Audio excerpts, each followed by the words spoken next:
আলোচনা ফলপ্রসূ না হলেও প্রধান উপদেষ্টার সঙ্গে রাজনৈতিক দলগুলোর সংলাপ অস্থিতিশীল পরিস্থিতি থেকে উত্তরণে ভূমিকা রাখবে বলে মনে করেন বিশ্লেষকরা।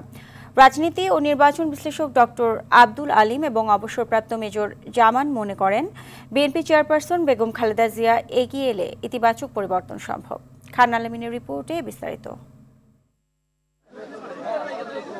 সরকারের পদত্যাগের আলোচনায় উদ্বেগ, উৎকণ্ঠা এবং গুঞ্জনের মধ্যে প্রধান উপদেষ্টা ডক্টর মোহাম্মদ ইউনূসের সঙ্গে বৈঠক করেছে তিন রাজনৈতিক দল বিএনপি, জামাত ও এনসিপি।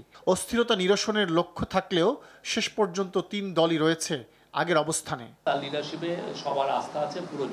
এরপরও চলমান অস্থিতিশীল পরিস্থিতি থেকে উত্তরণে এই বৈঠক গুরুত্বপূর্ণ ভূমিকা পালন করবে বলে মনে করেন বিশেষজ্ঞরা। বসা তো সবসময় পজিটিভ ব্যাপার, প্রয়োজন বোধে আবার বসতে হবে, তারপরে আবার বসতে হবে।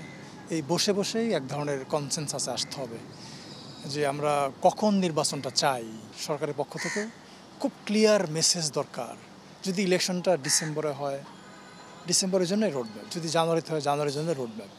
এই কাজটা আমরা পরিষ্কার করে বললে কিন্তু পলিটিক্যাল পার্টিগুলোর মধ্যে এক ধরনের ট্রাস্ট আসে। সেনাপ্রধানের বক্তৃতার পর যে পরিস্থিতি যেভাবে মনে হচ্ছিল একটা অস্থিতিশীল অবস্থা, আমার মনে হয় যে আজকে এই সময়ে এসে পরিস্থিতি অনেকটাই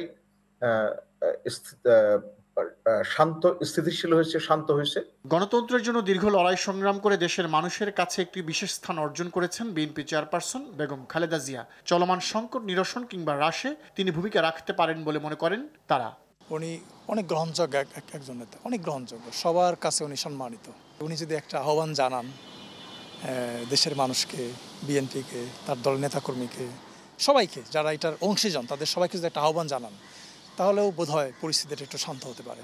বেগম জিয়া তো অনেক প্রাজ্ঞ মানুষ, উনি রাজনীতির অনেক কাঠখড় পোড়ানো মানুষ, সুতরাং ওনার একটা ভূমিকা থাকতে পারে, তবে সেটা দলের মধ্যে সমঝোতার প্রেক্ষিতে হয়। দাবি ভিন্ন হলেও সংলাপের মাধ্যমে তিন দল এক পথে মিলিত হবে এবং সে অনুযায়ী সবকিছু রোডম্যাপ হবে বলে মনে করেন তারা। অন্যথায় বিপদের শঙ্কা তাদের।